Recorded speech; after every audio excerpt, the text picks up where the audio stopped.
It's been said that every quilt tells a story, and it's so true. But I also believe every quilter has a story to tell. I wanted to hear about the people behind these wonderful quilts and thought you'd enjoy hearing about their lives also. Welcome to A Quilter's Life.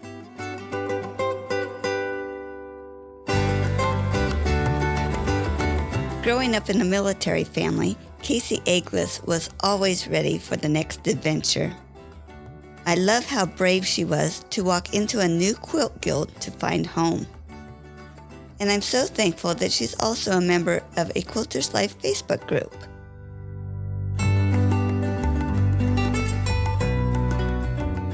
Hi, Kasey. This is Paula Chamberlain. How are you? I'm doing fine. Great. Thank you so much for being willing to be on A Quilter's Life. I so appreciate it. Like I said, I'm looking forward to it. That's great. Let's start with, where were you born and raised? I was born in Haley, Idaho, but I was raised all over. My dad was in the Navy. He was a Seabee. So we lived in several different states, several different countries.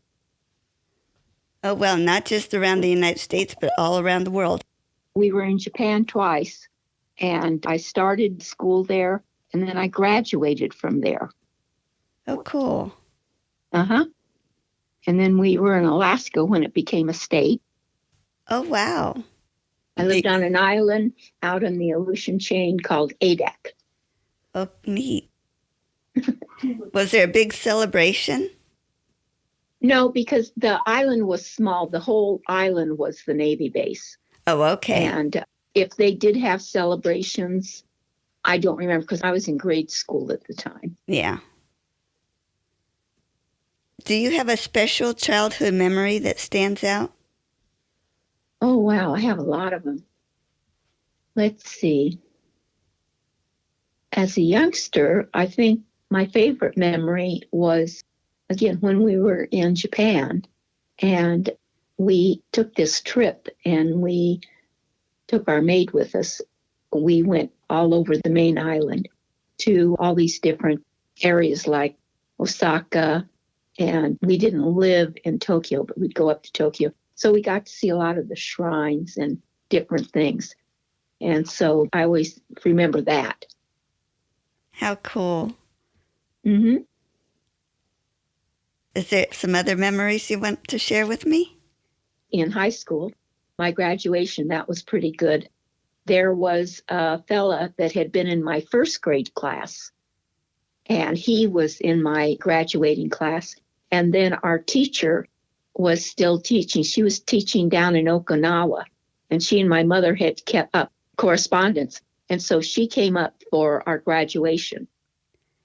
Oh, wow. Not everyone gets their kindergarten teacher at their high school graduation. Yeah. That's really neat.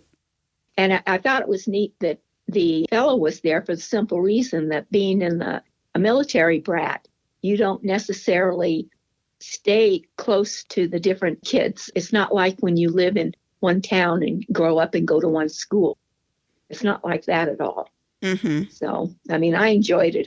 All my dad had to do was come home and say, well, we're going to go to whatever station. And I was ready to go. I said, okay, let me pack my suitcase. A new adventure, huh? Yes. So that's something, if he was in a military family too, it's amazing you both started school there and ended school there. Yeah, his dad was in the Army. And then, of course, my dad was a Seabee. He was in the Navy. Mm-hmm. I think he had some younger brothers and everything, but, you know, juniors and seniors didn't associate with freshmen and sophomores. Oh, no.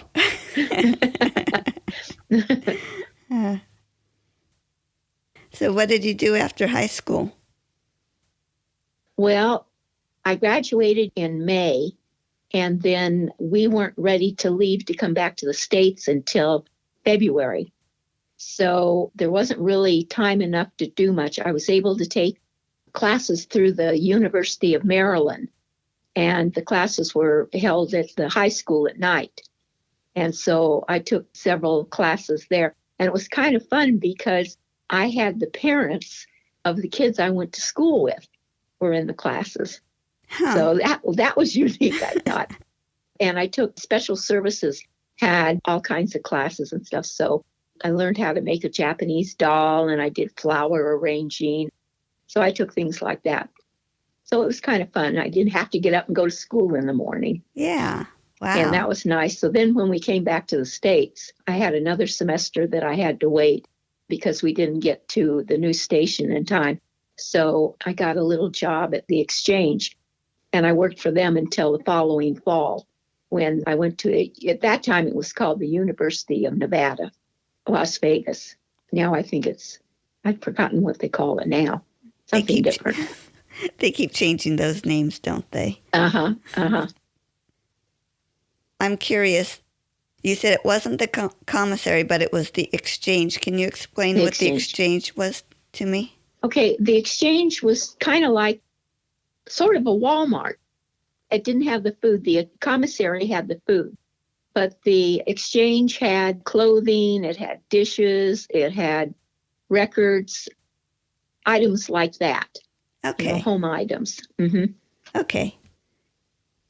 And then share with me about your employment. Oh, wow. Let's see. Well, I didn't finish college, so my daddy got stationed in Las Vegas, Nevada. Believe it or not, there was actually a Navy base there, very small. My parents got divorced, and so my mother and I stayed.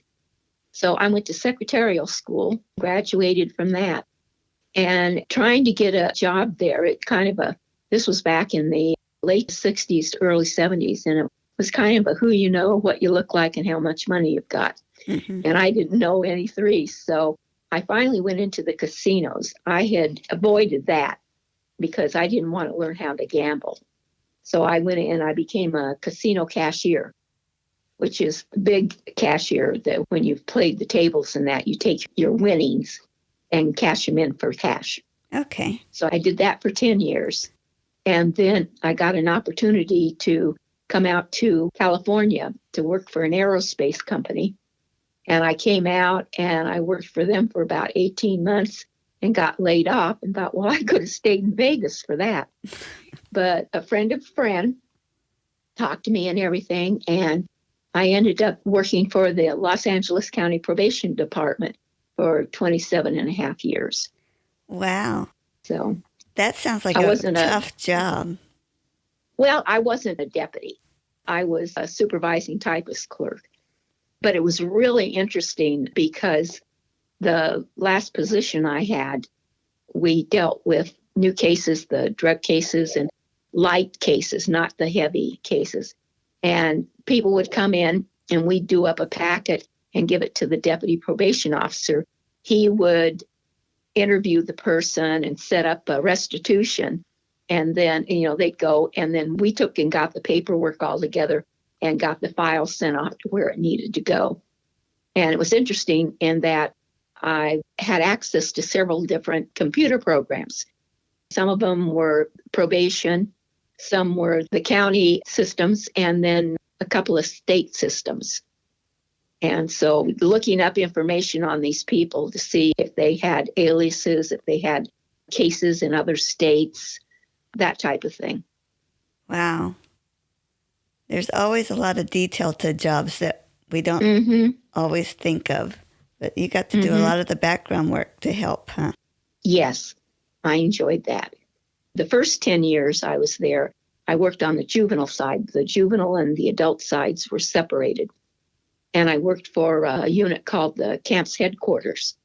And we basically did on paper until the very end, tracking the kids in and out of the 19 camps that they had there in LA. And we would get reports in the morning from the camps about who had left. And then we'd mark them on cards. And then we would get a second report of who came in. And then we had to enter those into the mainframe. Mm-hmm. We put the information in there. And we tracked them on paper is what we did until they graduated. Yeah.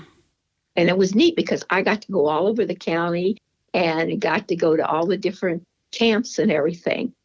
And then there at the end, I was putting too many miles on my car and everything. So I got a transfer to the adult side to an area office called Firestone. And that was only 6 miles from home. So that wasn't bad. Oh, good. Yeah, LA traffic is quite busy. I see it on TV now and I go, oh God, I'm so glad I'm not there.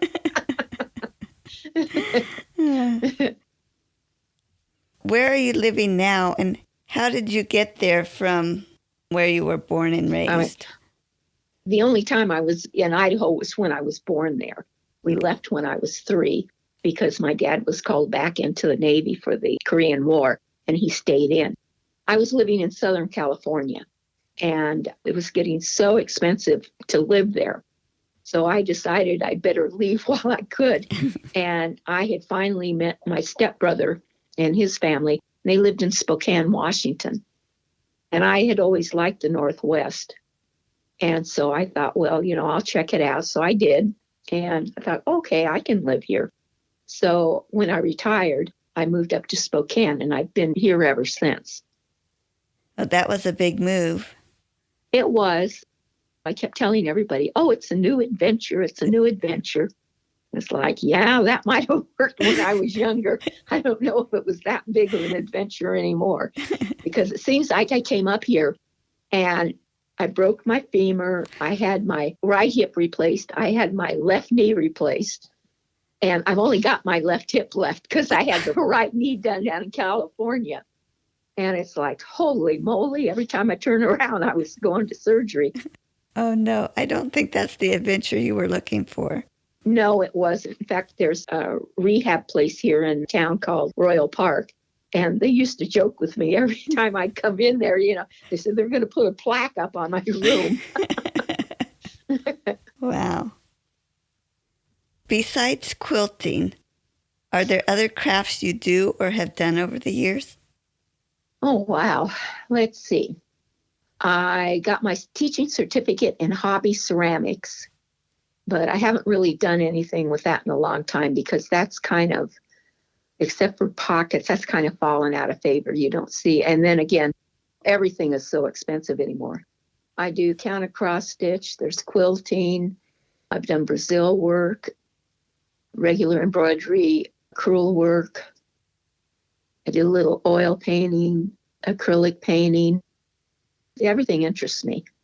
So I try it out and see what I like. I like cooking, although I haven't done much of that in the past 5 or 6 years. I love to read. I'm a vociferous reader and watch TV. I have the YouTube channel. That's my favorite channel. I watch the kittens and the quilting. Neat. You mentioned Brazil work. I'm not familiar with that term. What is that? It's the threads that you use. They're like rayon and not smooth. They're kind of bulky. Okay. And you use the bullion knot is one that I can remember right off that is in there. So they're that type of stitch. And I still have the workbook, so I probably could get in, maybe do something with it. I was just curious there. A question I'd like to ask is, do you think some of your hobbies show up in your quilting? Yeah, they do. When I make something where I'm embellishing it, I'm using the silk ribbon, the beading, things like that I use in the quilts. Mm-hmm. And I've been watching a lot of art quilts on TV, and I'm sitting there kind of getting itchy fingers to try some of the projects that they show. Have fun. So, Who introduced you to quilting? It wasn't a particular person. Like I said, I lived in California, and I hadn't made any friends yet. The people I worked with, they were married and had kids, and nobody lives close. Everybody's spread out there. Mm-hmm. So I was kind of down in the dumps of that. Well, my car finally died, and I went over and I bought one. And on my way home, I saw a sign for a quilt shop. And I thought, well, I might be able to check that out. So I went in there, and I ended up signing up for a class. But I was talking to the lady. I said, is there any place around here where people get together to sew or do something? And she said, well, they had just started a quilt guild in Long Beach. And she gave me the number for the lady and said that they just had their meeting, but the next one was coming up. So I called and she told me when we met and what time. And I was down there and I walked in and I just, everything that I could buy, I did, as far as like you sign up for a challenge and you get a little packet of things and you put in there. And so different things they had. And I felt the first time I walked in, I was home. That's how I felt. So all the ladies in there were basically my first teachers, got me into quilting because they were all so friendly. They were all so nice. They'd show me different techniques, and we had workshops every month, and had really well-known teachers would come in, and I did every workshop. So it was really nice because then I really got to learn a lot. Some of the ladies belonged to 3 or 4 quilt guilds because I think they had at that time about 88 down in Southern California. And so they belonged to other ones. So they would take me along to see that. Then I heard about Asilomar and empty spools. So I started going up there. And I went there, I think, about 5 or 6 years. And then I went up with a friend to Alex Anderson's retreats up in Livermore. And I did that for about 4 or 5 years. And then I kind of got away from all of that. I mean, I was still with my groups and that. But then I moved to Spokane. Mm-hmm. And Spokane is a whole different thing. Where our guild in California met every month, here in Spokane, they only meet 4 times a year. But it's a big guild. There's about 600 to 800 people in it. Oh, wow. Yeah, and they have like 2 meetings a day. They have one in the morning and one in the evening. And they have guest speakers. And then they have the workshop with the speakers that come. But again, it's only the 4 times a year. The one program that they do have, and I loved, it's called the Quilting Bee. And you meet 4 times a year, but we meet at this facility. And you can work on anything you want. People that aren't members of the guild, they can come in. So it's nice because I can bring friends. I live in an assisted living facility. Mm-hmm. And so I can bring a couple of my friends with me who don't quilt, but they do other things. And so we have a potluck, and it's really nice. I feel comfortable there. Nice. I'm glad you found a place up there. Oh, yeah. Unfortunately, because of the pandemic, we haven't been meeting. It's been hard. Uh-huh, yeah. Do you have a favorite quilt? Actually, I have 2. One was a workshop I took, I can't even remember how many years ago. And it's got an African feel to it. It's these ladies that are dancing. Mm-hmm. It's not a real big quilt. And then I have another quilt that one of the things we used to do in my guild in California, we had what we called Secret Pal. And what we would do is we would fill out a form, name and things that we liked, didn't like, stuff like that. And then we'd turn them in, and somebody would facilitate it by giving us someone else's name. And we would take that, and each month we would make a block from the information that was on this sheet. And then at the end of the thing, which was usually start in January, finished in December, we would reveal who was the person we were giving to and they were giving to us. And it was a lot of fun. Anyway, I have a quilt here that everybody wants, and they're not getting it. She did applique cats and these really bright, beautiful colors. And then a fellow that was in our guild, he quilted it, and he made it look like balls of yarn going around between the cats. Oh, it's a darling quilt. Yeah, I love it. It's not one of mine, but I really like it. Oh, yeah. When you're working on your quilts, is there a tool that you just love to use? Well, I don't know if I love it, but I seem to use it a lot, and that is the seam ripper. The old ribbit thing. I think I like to use mostly is my stiletto when I'm putting the blocks and stuff through the sewing machine. I tend to like the stiletto the best, I think. Oh, neat. Mm-hmm. It's handy. Yes, it is. And then, of course, I like my books. I have a library of quilt books that is unbelievable. So I go through them and find things that I want to make. Yeah. There's so many things to put on our list, isn't there? Yeah. I got to thinking about it because I had talked to you, and I don't have that many quilts here. I've given most of mine away. Yeah. Or sold them. And I got to kind of adding up, and I had quite a few quilts there for a while. Some of those I would say were a favorite quilt, but I never made anything that I couldn't say I can't give away. Yeah. And most of the time when I was making something, it was purposely to be given away. Charity quilts, or I used to make a lot of quilts for when I worked at the Firestone area office. People were retiring or something come up. And my favorite quilt block to make was the Yellow Brick Road. And I used to find out the colors that the person liked, and then I would do the blocks, but I would also add in photo transfers to it. So it had personal meaning. Oh, wow. And I made quite a few of those. And then I made 2 quilts for my office. One when I first got there, and it was a friendship. And I had everybody sign it and kind of gave them a clue as to what was coming down the road. And then the last one I made was huge. And I had taken the friendship star, and I had taken pictures of everybody in the office and did a photo transfer. So each person was a friendship star.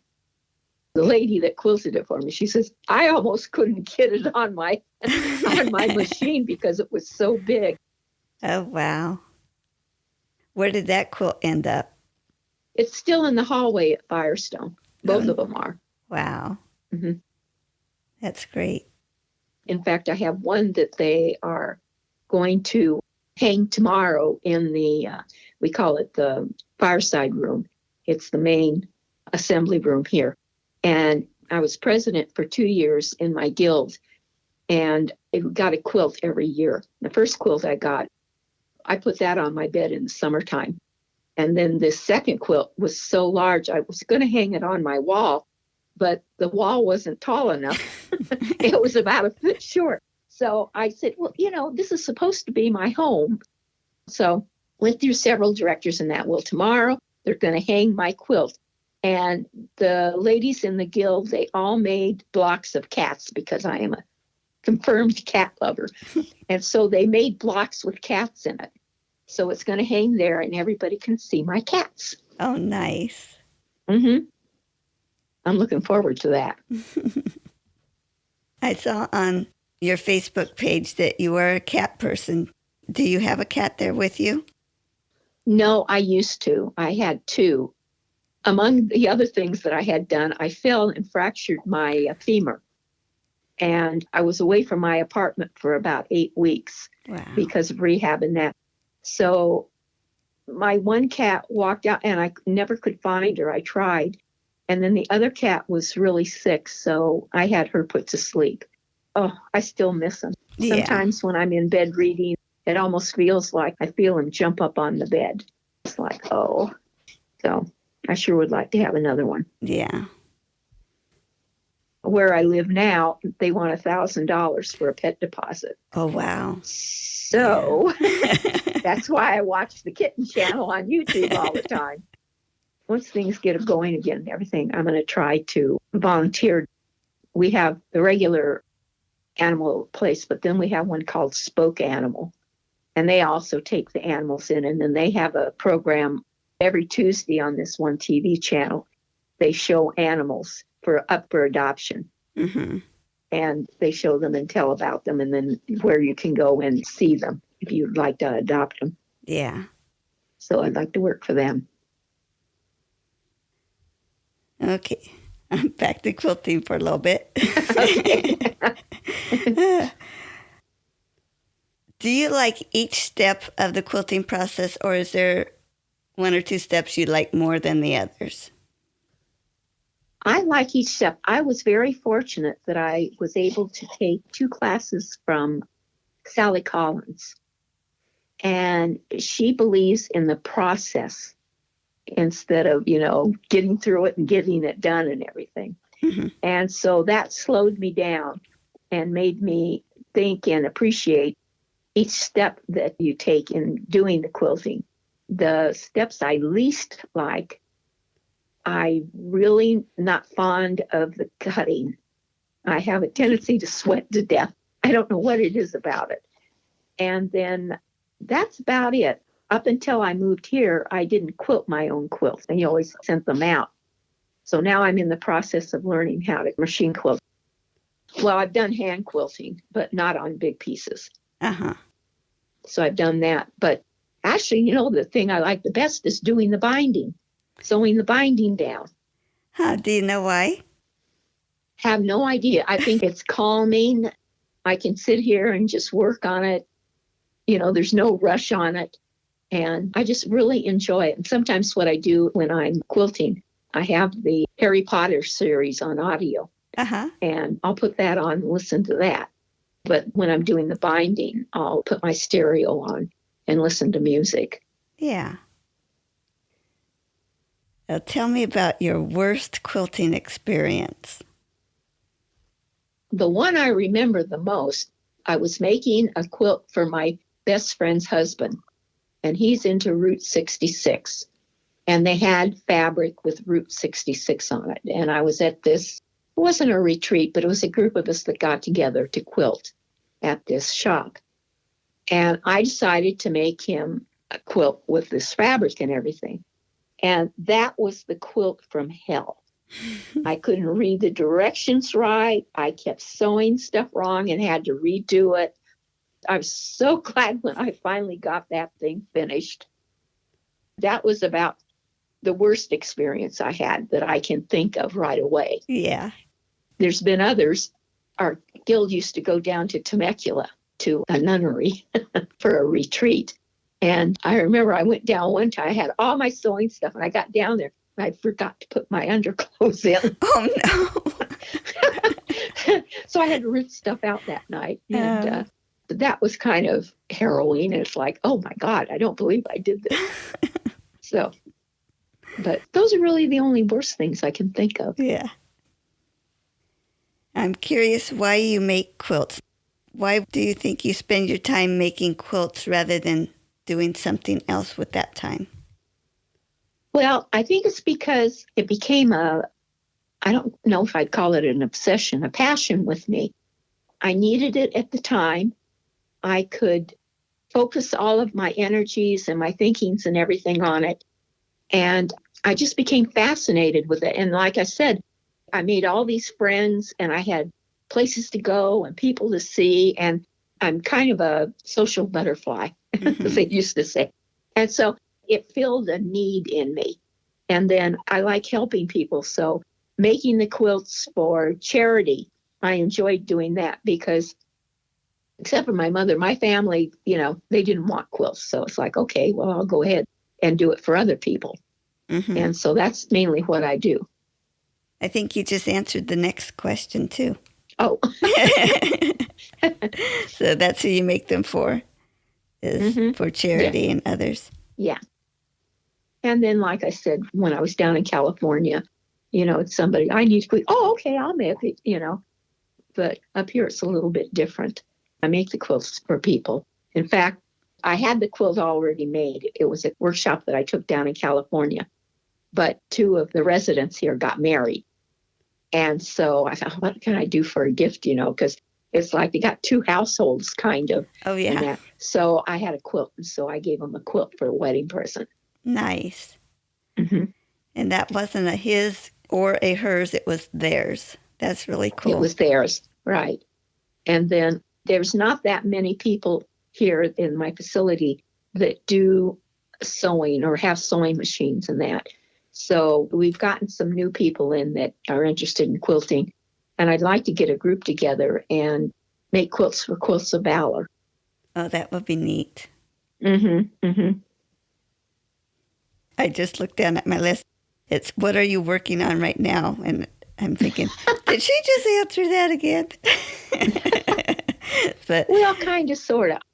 Really, I read, where they've gotten these quilts done or these projects. They don't have any more UFOs. And I just sit here and all I do is sit and watch TV. My get up and go got up and went. But I have a quilt on the wall. It's going to be for Quilts of Valor. And I'm finally getting my living room rearranged to where I can get in and get some sewing and stuff done. So I'm going to get working on that. I got to put the sashing on it and then decide on how I'm going to quilt it, or if I'm going to quilt it, and how I want to go about that. And then I've got several other projects. I keep printing out quilt patterns and stuff from different groups that I belong to on Facebook. Mm-hmm. And so I've got a whole pile that I need to get working on. And I've got a whole bunch of back quarters that I need to start using. Facebook has some pretty good groups out there, don't they? Mm-hmm. Every time I come across something, it seems like I'm always joining. But a lot of the people were all in the same groups. Mm-hmm. So I recognize names. Yeah, I found that too. Mm-hmm. And then it's kind of nice because people that I went to high school with in Japan, we've kept up and everything. So there's several groups for ours. And then a lot of the ladies, like I said, in the different groups are people that I know down in Southern California. And so I see them and talk to them. It does make it great to keep those contacts that Mm-hmm. otherwise might have Mm-hmm. been lost. Yeah. Oh, yeah, yeah.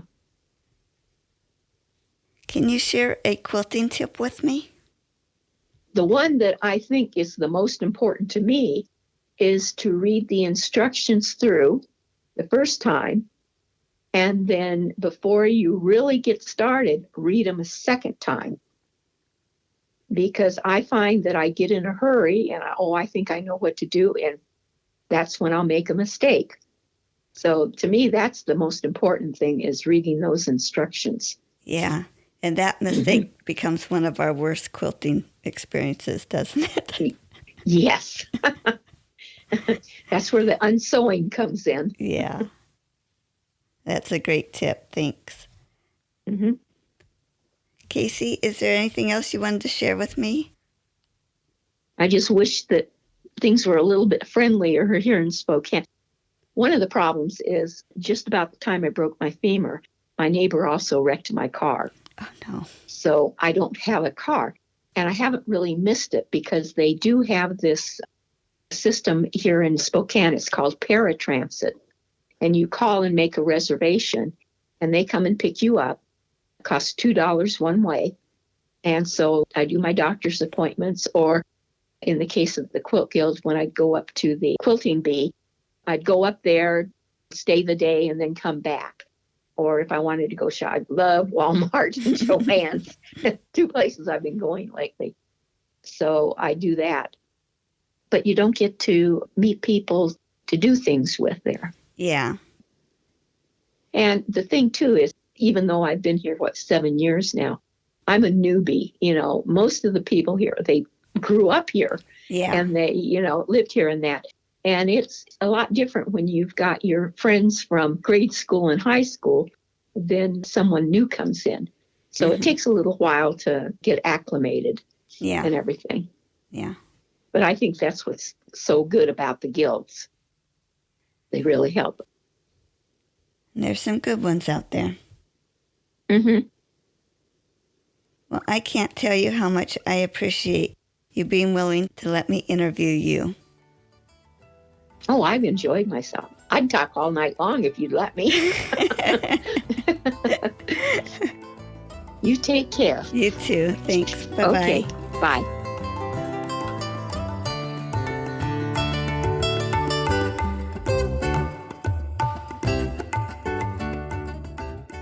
You can find more stories on aquilterslife.com or subscribe on your favorite podcast player so each episode will be downloaded automatically. Also, I want to hear about you and your wonderful quilts. Please contact me, Paula Chamberlain, through the website to set up an interview. And as always, thanks for listening.